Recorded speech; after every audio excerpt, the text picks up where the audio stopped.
मिति का मतलब होता है कि ऐसी भुजाएं और ऐसी आकृति जिसका कोण 3 हो, जिसका कोण 3 हो। त्रिकोणमिति का मतलब होता है कि ऐसी भुजाएं या ऐसी आकृति जिसका कोण 3 हो, वो क्या कहलाता है? त्रिकोणमिति कहलाता है। क्या कहलाता है? त्रिकोणमिति कहलाता है।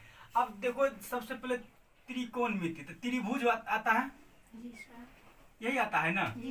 इसका एक कोण ये हुआ, एक कोण ये हुआ, उसके बाद एक कोण ये हुआ, यही ना त्रिकोणमिति। त्रिकोण 3 भुजा है ना, इसमें 3 कोण है ना इसमें। ऐसी भुजाएं या ऐसी आकृति जिसका कोण 3 हो। और इसमें देखना है हमको, सिर्फ इसमें देखना है कि भुजा कैसे ज्ञात किया जाता है, यानी कि भुजा कैसे ज्ञात किया जाता है, उसके बाद इसका कोण कैसे ज्ञात किया जाता है, इसका कोण कैसे ज्ञात किया जाता है।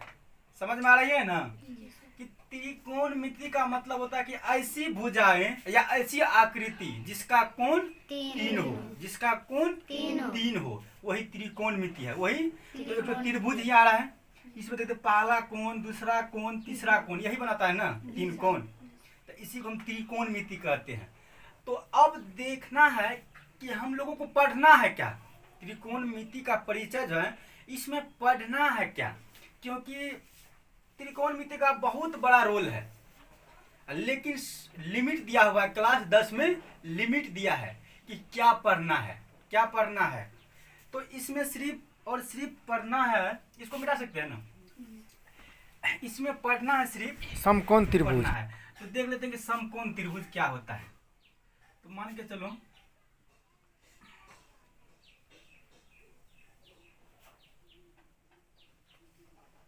ये मेरा क्या है, समकोण त्रिभुज है। कौन है? समकोण त्रिभुज है। कौन त्रिभुज है? समकोण त्रिभुज है। तो समकोण त्रिभुज में एक तो चीज तो पता होगा कि इसका एक कोण रहता है 90 डिग्री का। कितना रहता है? 90 डिग्री का। एक कोण रहता है 90 डिग्री का। एक कोण कितना डिग्री रहता है? 90 डिग्री का।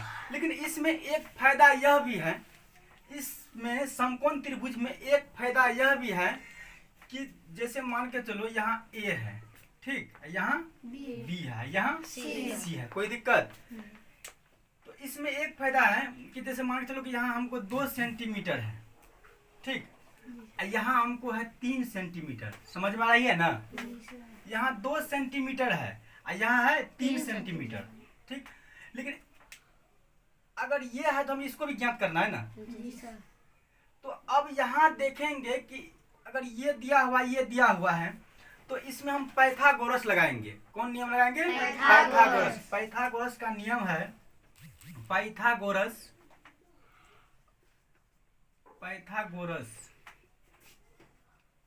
द्वारा। तो इसमें होता है कि कर्ण का स्क्वायर बराबर आधार का स्क्वायर प्लस लंब का स्क्वायर। पाइथागोरस द्वारा, इससे पहले भी बताए हैं ना। तो पाइथागोरस द्वारा कि यानी कि कर्ण का स्क्वायर बराबर आधार का स्क्वायर प्लस लंब का स्क्वायर। तो अब देखेंगे कि हम ये कर्ण क्या है, आधार क्या है, लंब क्या है। हम तो यहाँ पे ये समकोण त्रिभुज दिए, ये 2 सेंटीमीटर है, ये 3 सेंटीमीटर है।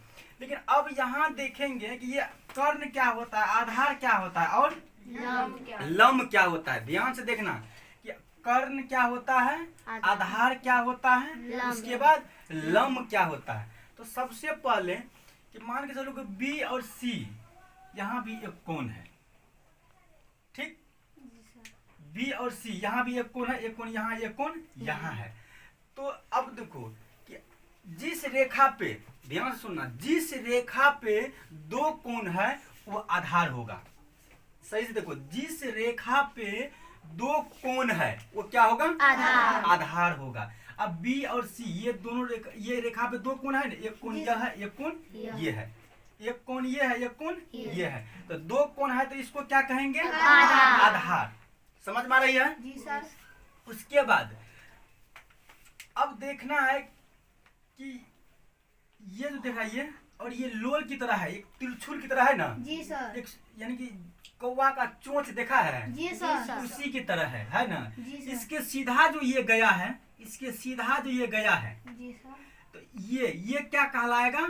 कर्ण कहलाएगा। क्या कहलाएगा? कर्ण। कर्ण कहलाएगा। ध्यान से देखो कि सबसे पहले तो हम देखें कि जिस रेखा पे दो कोण है, जिस रेखा पर दो कोण है वो क्या होता है? आधार।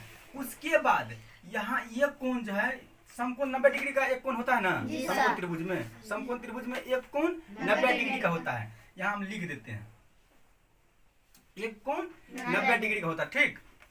तो अब यहाँ देखो, ये तो हम समझ गए जिस रेखा पे दो कोण है, जिस रेखा पे दो कोण है आधार। क्या होगा वो? आधार। उसके बाद यहाँ देखो, और ये जो है एक चोंच की तरह, जैसे कौवा का चोंच रहता है उसी तरह है ना, ये चोंच की तरह जो सीधा है ये क्या है? कर्ण। ये क्या है? कर्ण है। क्या है ये? कर्ण है। जब हमको आधार मिल गया, कर्ण मिल गया, तो लंब तो यही होगा ना। जी सर। हैं? जब हमको आधार मिल गया, उसके बाद कर्ण मिल गया, तो लंब मेरा ये होगा ना। जी सर। कोई दिक्कत? नहीं। कोई दिक्कत? नहीं। तो अब इसमें थोड़ा सा मान को पुट करते हैं, तो हमको निकालना है क्या? अच्छा, सबसे पहले दिया हुआ क्या क्या चीज है? आधार दिया हुआ है, उसके बाद नहीं, लंब दिया हुआ है। आधार दिया हुआ है, उसके बाद लंब दिया हुआ है। ये दो चीज दिया हुआ है, लेकिन निकालना है क्या? कर्ण निकालना है। तो कर्ण बराबर होता है, नहीं, कर्ण का स्क्वायर बराबर आधार का स्क्वायर प्लस लंब का स्क्वायर। तो ये तो समझ में आ गया होगा कि कर्ण आधार लंब क्या है। जी सर। अब इसमें हम थोड़ा सा मान पुट करते हैं, जैसे कि कर्ण का मान तो पता नहीं है, तो आधार है मेरा कितना? 2 सेंटीमीटर, और लंब है 3 सेंटीमीटर। 3 सेंटीमीटर। उसके बाद फिर इसको हल करो, 2 दूना 4, 3 तिया 9, उसके बाद 13। अगर हम यहाँ से स्क्वायर हटाएंगे तो कर्ण बराबर हो जाएगा, क्या बता सकता है कोई? रूट 13। तो मेरा कर्ण कितना निकल गया? रूट 13। मेरा कर्ण कितना निकल गया? रूट 13। तो ये तो हम पाइथागोरस द्वारा तो समझ गए, ये भी समझ गए इसमें कि आधार क्या होता है, लंब क्या होता है और कर्ण क्या होता है। कोई दिक्कत? तो अब इसमें आ रहा है, जैसे मान के चलो कि जैसे कि यहाँ एक दीवार है, यहाँ एक दीवार है। कोई दिक्कत? यहाँ एक दीवार है, मान के चलो यहाँ कोई व्यक्ति है। ध्यान से देखो, यहाँ कोई व्यक्ति है, यहाँ तो एक दीवार है या दीवार है, और यहाँ कोई एक व्यक्ति है। अगर वह व्यक्ति ऊपर की ओर, यानी कि ये जो दीवार का ऊंचाई गया है, अगर ऐसे करके वो देखता है तो वो इस तरह का बनता है ना। जी सर। उसके बाद उस व्यक्ति की सीधा से वो दीवार जो नीचे की तरफ, धरती की तरफ है, वो इस तरह बनता है ना। मान के चलो एक बार और मिटाते हैं। इसका कहना कि ये एक दीवार है, यह एक दीवार है। यहाँ पे कोई व्यक्ति है, अगर वह यहाँ से देखता है तो नजर ऐसे जाता है। जी सर। नीचे से तो कोई दिक्कत नहीं है, वो ऐसे जाएगा। तो अब देखो, मान के चलो कि यहाँ से यहाँ तक कि हमको जो है ना दूरी पता है, यानी कि 2 सेंटीमीटर है। कितना है? 2 सेंटीमीटर। लेकिन इसमें क्या है कि ऊंचाई ज्ञात करना है। क्या ज्ञात करना है? ऊंचाई ज्ञात करना। देखो, त्रिकोणमिति का बहुत बड़ा रोल है। मान के चलो यहाँ एक व्यक्ति है ना, और वह व्यक्ति यहाँ देख रहा है, तो यहाँ देख रहा है, हमको यहाँ से लेकर के यहाँ तक पता है हमको। मान के चलो ये 30 डिग्री का कोण है, लेकिन ये 30 डिग्री का कोण कैसे हुआ वो भी बताएंगे बाद में। तो मान के चलो हमको यहाँ से लेकर के यहाँ तक पता है 2 सेंटीमीटर। कितना है? 2 सेंटीमीटर। मान के चलो कोई दीवार है, और दीवार का हम ऊपर देखते हैं और नीचा तो हमको पता चल जाएगा, हम नाप सकते हैं फीता से। ऊपर तो जाना नहीं पड़ेगा, नीचे वो है तो उसके सीधा हम नाप सकते हैं, इसके सीधा हम नाप सकते हैं। तो नापने पर हमको क्या प्राप्त? 2 सेंटीमीटर। 2 सेंटीमीटर। उसके बाद अब इसका ऊंचाई नापना है, इसका ऊंचाई नापना है, और वह ऊंचाई नापने के लिए किसका सहारा लेना पड़ेगा? त्रिकोणमिति का। ऊंचाई नापने के लिए किसका सहारा लेना होगा? त्रिकोणमिति का। इसलिए कहते हैं कि त्रिकोणमिति का बहुत बड़ा रोल है। लेकिन हम सभी को त्रिकोण यानी क्लास 10 में सिर्फ त्रिकोणमिति का क्या पढ़ना है? समकोण त्रिभुज पढ़ना है। क्या पढ़ना है? समकोण त्रिभुज पढ़ना है। तो चलो आगे देखते हैं। तो सबसे पहले इसका मेन फार्मूला है, इसका मेन फार्मूला है जैसे कि हम यहाँ पे लिखते हैं L, देखते जाओ, यहाँ लिखते हैं A, यहाँ लिखते हैं L, ठीक, और यहाँ लिखते हैं K, यहाँ लिखते हैं K, यहाँ लिखते हैं A। तो अगर इसको हम एक जौक बनाए, एक कोई पहेलिया बनाए, लाल अनार लाल, लाल अनार लाल, ककर ककर अनार, लाल अनार लाल, ककर ककर अनार। एक ये देखो एक फार्मूला ट्रिक है, ये याद करने का ट्रिक है। तो मान के चलो यहाँ हमको ये साइन थीटा है, क्या है? Sine theta. Sine theta. यहाँ हमको कोस थीटा है, क्या है? Cos theta. Cos theta. ये हमको टेन थीटा है, क्या है? Tan theta. Tan theta. कोई दिक्कत? फिर देखो ये जो हम लिखे हैं लाल अनार लाल, ककर ककर अनार, है ना? ये एक ट्रिक है याद करने का, फार्मूला याद करने का। क्या चीज याद करने का? फार्मूला याद करने का। उसके बाद है कि अगर हम साइन को उलटते हैं तो साइन का होता है कोसेक। क्या होता है? कोसेक। Cosec theta. अगर हम कोस को उल्टाते हैं तो इसका होता है सेक थीटा। क्या होता है? Sec theta. Sec theta. अगर हम टेन को उल्टाते हैं तो इसका होता है कोट थीटा। क्या होता है? Cot theta. अब देखो फिर देख रहे हैं कि ये जो हम लिखे हैं L A L K K A, यानी कि ये एक ट्रिक दिया है कि ताकि तुम लोगों को या आप लोगों को फार्मूला अच्छा से याद रहे। तो सबसे पहले हम यहाँ देखेंगे, सबसे पहले यहाँ देखते हैं जैसे कि लाल अनार लाल, ककर ककर अनार, लाल अनार लाल, ककर ककर अनार। ये याद करना। अगर ये याद हो गया तो समझ आओ कि ये फार्मूला हमको याद हो गया। सबसे पहले साइन थीटा। क्या करेंगे? Sine theta. L मतलब होता है लंबाई। क्या होता है? लंबाई। सॉरी, L मतलब होता है लंब। क्या होता है? लंब। K मतलब होता है कर्ण। तो अगर हम पूछेंगे साइन थीटा का अनुपात क्या होगा, तो यहाँ जैसे कि साइन थीटा का अनुपात होगा लंब बटे कर्ण, यानी कि L बटे K, यानी कि लंब। यहाँ लिख दो लंब बटे कर्ण। समझ में आ रही है ना? यानी कि साइन थीटा का अनुपात पूछे तो लंब बटे कर्ण, लौ से लंब, के से कर्ण, लौ से लंब, के से कर्ण। ये हमेशा याद रखना है। उसके बाद अगर हम कोस थीटा का अनुपात पूछे तो बता सकता है कोई? ये आधार हुआ, ये कर्ण हुआ, तो आधार बटे कर्ण, आधार बटे कर्ण। आगे वाला तो बोल सकता है अपना से। जैसे हम टेन थीटा का अनुपात पूछे तो क्या होगा? लंब बटे आधार, कर्ण नहीं, लंब बटे आधार, लंब बटे आधार। तो देखो ये याद करना है, यानी कि साइन थीटा का अनुपात हम देखें तो लंब बटे कर्ण, लंब बटे कर्ण। इसको L को हम लंब बोलते हैं और K को हम बोलते हैं कर्ण, A को बोलते हैं आधार। वैसे दिए सब लिखा हुआ है ना? जी सर।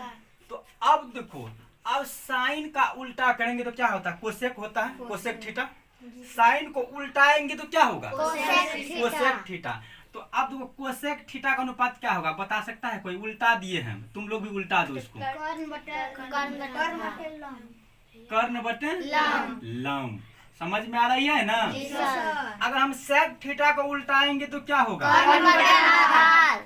कर्ण बटे सेक थीटा को उल्टाएंगे तो कर्ण बटे आधार। समझ में आ रही है ना? कोई दिक्कत नहीं। अगर हम कोट थीटा को उल्टाएंगे तो क्या होगा? आधार बटे लंब, आधार बटे लंब। ये एक फार्मूला हो गया, यह एक फार्मूला हो गया। अब यही फार्मूला पर हम एक एग्जाम्पल को देखेंगे। यदि tan थीटा 2/4 हो तो थीटा के अन्य त्रिकोणमितीय अनुपात ज्ञात कीजिए। तो बहुत ही सिंपल हिसाब है, तो देख लेते हैं। सबसे पहले लिखते हैं यहाँ पे हल। tan थीटा बराबर 2/4। तो सबसे पहले यहाँ देखते हैं हम। तो चलो सबसे पहले हम सूत्र लिख लेते हैं, L K L। ठीक, डायरेक्ट बैठा देते हैं। साइन थीटा बराबर लंब बटे लंब बटे कर्ण। कोस थीटा बराबर आधार बटे कर्ण। आधार बटे कर्ण। उसके बाद tan थीटा बराबर लंब बटे आधार। अब इसका उल्टा कर देते हैं, कोई दिक्कत? तो यहाँ हो जाएगा कोसेक थीटा बराबर कर्ण को ऊपर दे दो, लंब को नीचे। उल्टा होता है, याद करने का सबसे आसान ट्रिक है। कोस का उल्टा होगा सेक थीटा बराबर क्या हो जाएगा? उल्टा कर दो, कर्ण को ऊपर ले आओ, आधार को नीचे ले आओ, कोई दिक्कत? उसके बाद tan, यानी tan का उल्टा कोट थीटा बराबर क्या होगा? कोट थीटा बराबर आधार बटे लंब। कोई दिक्कत? तो चलो देखते हैं। सबसे पहले ये देखो कि tan थीटा क्या होता है। इधर देखो, tan थीटा क्या होता है? लंब बटे आधार। लंब बटे आधार। समझ में आ रही है ना? tan थीटा क्या होता है? लंब बटे आधार। इसका मतलब है कि बराबर 2/4 है। इसका मतलब 2 मेरा क्या हो गया? लंब। और 4 क्या हो गया? आधार। 4 क्या हो गया? आधार। कहा कि अन्य थीटा का मान ज्ञात कीजिए, यानी कि अनुपात ज्ञात कीजिए। तो सबसे पहले अन्य थीटा का, तो इसमें देखिए आधार लंब मिल रहा है, लेकिन हमको कर्ण कहीं मिल रहा है नहीं। तो कर्ण ज्ञात करना है ना। तो कर्ण को ज्ञात करेंगे तो किसके द्वारा? पाइथागोरस प्रमेय द्वारा। किसके द्वारा? पाइथागोरस प्रमेय द्वारा। अगर जब पाइथागोरस प्रमेय द्वारा हम कर्ण ज्ञात कर सकते हैं तो हम सभी थीटा का अनुपात ज्ञात कर लेंगे ना। क्योंकि 2 ठो हमको मिल ही गया है। लंब आधार तो है ही है, लेकिन एक ठो हमको कहीं पर दिखाई दे रहा है कर्ण है। तो उसके लिए क्या करना होगा? पाइथागोरस प्रमेय लगाना होगा। पाइथागोरस प्रमेय द्वारा जब ज्ञात करेंगे तो हमको क्या प्राप्त होगी? कर्ण होगा। और कर्ण जब मिल गया तो तीनों का मान मिल गया, और हम उसके बाद क्या करेंगे? सभी थीटा का मान, यानी कि सभी का मान, हम सभी का अनुपात निकाल सकते हैं आराम से, कोई दिक्कत? तो यहाँ लगाओ पाइथागोरस प्रमेय द्वारा। पाइथागोरस प्रमेय द्वारा, यही ना। तो क्या होता है? कर्ण का स्क्वायर बराबर क्या होगा जी? आधार का स्क्वायर प्लस लंब का स्क्वायर। कोई दिक्कत? ठीक। तो कर्ण तो हमको पता नहीं है, निकालना है। तो हो जाएगा कर्ण बराबर आधार कितना है? 4 है, प्लस लंब कितना है? 2 है। कोई दिक्कत? यहाँ स्क्वायर दो। फिर कर्ण का स्क्वायर बराबर 4 चौका 16 प्लस 2 दूना 4। कोई दिक्कत? फिर कर्ण स्क्वायर बराबर 20, 16 4 20। अब हम स्क्वायर को हटाएंगे तो कर्ण बराबर क्या होगा? बताओ जल्दी। रूट 20। तो हमको क्या निकल गया? कर्ण भी निकल गया। जैसे कि एक तो हम यहाँ चित्र बनाते ताकि अच्छा समझ में आए। एक हम चित्र बना दिए, ठीक? A B C। कोई दिक्कत? ये तो मेरा आधार कितना था पहले? 4 सेंटीमीटर। कुछ लिख देते हम, कोई दिक्कत नहीं है। लंब कितना था? लंब ये है 2। कर्ण कितना निकल गया है? रूट 20। कोई दिक्कत? अब देखो हमें कर्ण भी प्राप्त हो गया है, हमें कर्ण भी प्राप्त हो गया है। अब यहाँ से शुरू करते हैं। साइन थीटा का अनुपात क्या होगा, जल्दी बोलो। तो साइन थीटा बराबर क्या होता है? तो साइन थीटा का अनुपात क्या होगा? लंब कितना है, कर्ण कितना है, देख लो। लंब है 2 और कर्ण कितना है? √20। कोई दिक्कत? अब हमको ज्ञान करना कोस थीटा का क्या होगा, देख लो। आधार बटे कर्ण है तो आधार कितना है?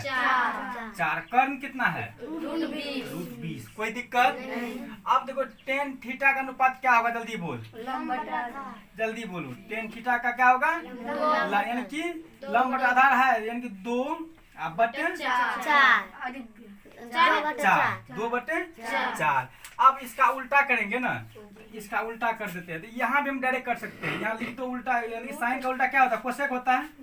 साइन का उल्टा कोसेक, थीटा बराबर इसको ऊपर नीचा कर दो। रूट जाएगा 20 ऊपर, नीचा आएगा 2। कोई दिक्कत? अन्य थीटा का मान निकल रहा है ना। उसके बाद इसका उल्टा होता है क्या? कोसेक होता है ना, नहीं सेक होता है। सेक क्या होता है? Sec theta. तो इसको ऊपर नीचा कर दो, √20 जाएगा, बटे में आ जाएगा 4। उल्टा हो रहा है ना, सभी थीटा का मान निकल रहा है ना। अब उसके बाद टेन का उल्टा था कोट थीटा पर, इसको भी उल्टा दो, 4 ऊपर जाएगा 2 नीचा। ये सभी अन्य थीटा का मान निकल गया। कोई दिक्कत? आप लोगों के लिए 3 HW यानी कि होमवर्क, 3 नंबर, 4 नंबर और 5 नंबर हिसाब बना के आना है। प्रयास करना है, बनेगा ही बनेगा वो हिसाब, क्योंकि बहुत आसान हिसाब है। 3 नंबर, 4 नंबर, 5 नंबर, ये तीनों हिसाब बना के आना है। कोई दिक्कत?